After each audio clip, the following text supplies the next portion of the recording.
Muling bumisita sa Naga City si DPWH Secretary Vince Dizon para inspeksyonin ang kalagayan ng Sagop Creek bilang paghahanda sa maulang panahon.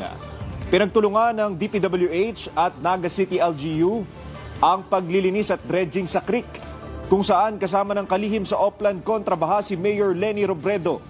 Nagbigay rin ng backhoe equipment at mobile pumps ang DPWH sa Naga City para mapabilis ang pagtatanggal ng mga naipong lupa at iba pang bara.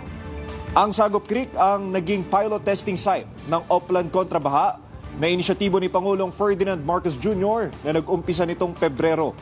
Tinanggal na rin ni Dizon ang isang district engineer ng DPWH Camarines Sur kasunod ng naaksidenteng sasakyan sa Del Gallego dahil sa hindi paglalagay ng safety barriers at signs sa isang inaayos na parte ng kalsada. We will hold the kontratista accountable kasi responsibilidad ng kontratista yon na maglagay ng tamang safety signs, and meron na tayong standards na stricto. At kung yan hindi susundin, buhay ang kapalit niyan.